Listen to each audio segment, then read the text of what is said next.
for maybe how we would continue our fight. And I just have to let you know that in this part of the world there's been just a few very hardy souls, a very few hardy souls. And we're really going to have to get a lot more hardy souls on board. It's just going to take a few more. So we've got a room full. Now I've got a little trick here under your seat. This little jigger here is called a fundraising bucket. So, you know, if that was full, it would actually save my bank card just a bit. I'd be really happy about that. These events, by the way, do cost a bit of money. We've spent well over $1,200 just to have you seated here tonight. That's just the hall. So let's remember that this fight will take a little bit of oil, and it's called funding. So there will be some folks walking around with these buckets, replicates of that. Gee, I'd like to see that filled. And in fact, now might be a good time to see if we could fill it. We might just get our wonderful musician there. If we could get a few more buckets up here. I wonder whether we could get some stretches going. And if you can just possibly do this stretch there, and if we can get any moths out of it. Can I get the black buckets up here, thanks? So I need to come up with some bucket filling music. Bucket filling music, thank you, Paul. So the configuration of pads starting to become pretty obvious. That pond there is actually the Bibbulwundi water treatment facility with several of the ponds that are in existence around it. And again, just another shot showing just the concentration of wells. And you can start to see the opening up of the roadways between them. And that's just pretty consistent, obviously, with what we see. This is actually just some of the skip bins that have got the toxic mud, drilling muds in it. And they're at the back of the actual pit. Now this is, you can see there's not much else left on there other than the skip bins, so they're still waiting to be transported away. And I did have another slide, but I simply couldn't get it up. And that was the artistic impression of the 850 wells for this Garris project area. And personally, I would say that I would love Santos to come clean and actually show us where these well pads are going to go. I know they've tried to refute this map by saying it's only an artistic impression. And as a community member, I say, well, it's time you came clean with this, not just me, but with our whole community, and were truthful about where their infrastructure, not just these pads, but the really highly industrialised infrastructure hubs, and also the gas pipelines and where they're going to take the gas. And the EIS is not due in the MOU that was just announced last Friday. Said the EIS is due in at the end of June. And if they already know that to put it in their EIS, I think they should be telling us as a community who's going to be affected by this.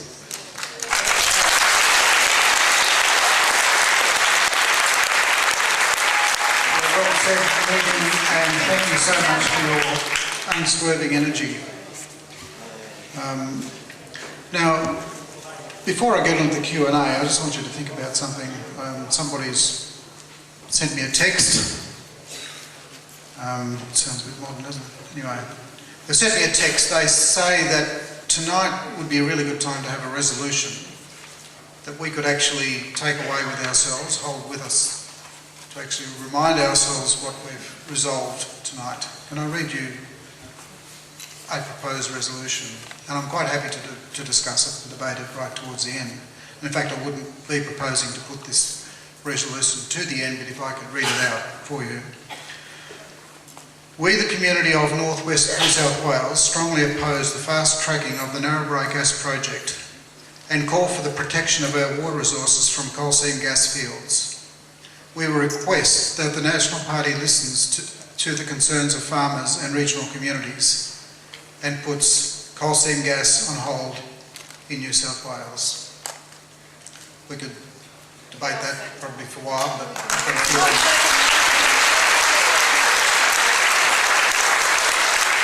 So if I can get you to hold that sentiment in your head, because what I'd like to do now is to move into the Q&A session. Can I get the house lights up, please?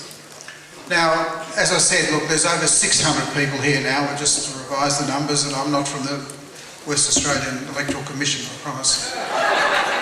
But that's true, there is that number, so any resolution that we do pass, if we do, then I think it might hold some gravitas.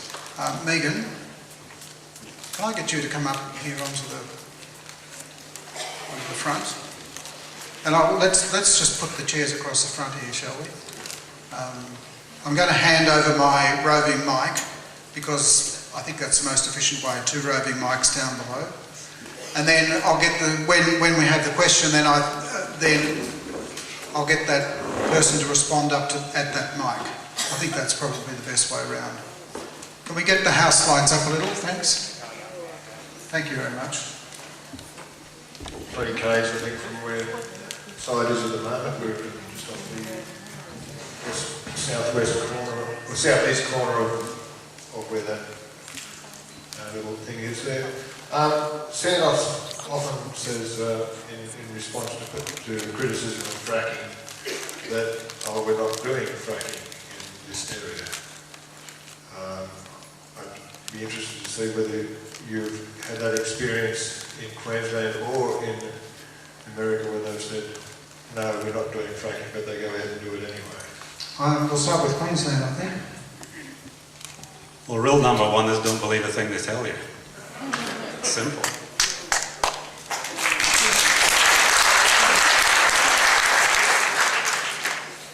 Most of the photographs that I showed you in the last part of my presentation from the Powder River Basin, where all the salt-laden water had run down and destroyed the vegetation there, those wells weren't fracked. But they also removed enough fresh water from the Powder River Basin to cover the entire state of Wyoming in 3 feet of water. They destroyed the vegetation even with just the water that hadn't been fracked. Just because fracking is not taking place does not mean that this unconventional gas, where they remove this huge amount of water, is not going to damage you. And we've also had cases where, in the states where they say that they weren't going to frack, and lo and behold, fracking trucks show up on the scene.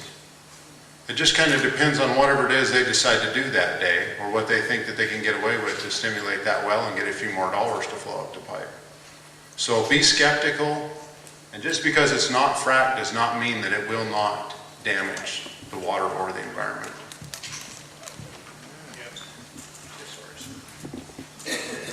Yeah, I'd just like to say that exactly you've just heard that truthfulness has disappeared out of our community, particularly with our leaders and big business.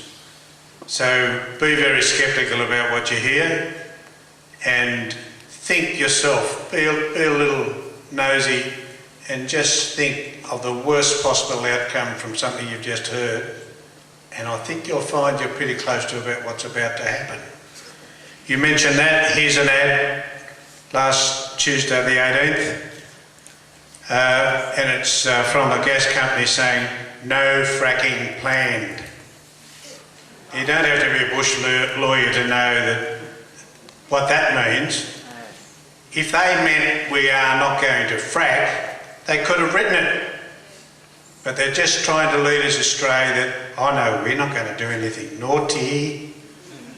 But that's the way it is. I think that they, in all of those things there's a little story with it, and I'm sure you can work it out yourself, what they really mean. Thank you, Jeff. Did you want to... Thank you, Megan. Some told me today, suggested to me today and asked me, how can you tell when you're being lied to? And the answer really was, well, they watched the movie.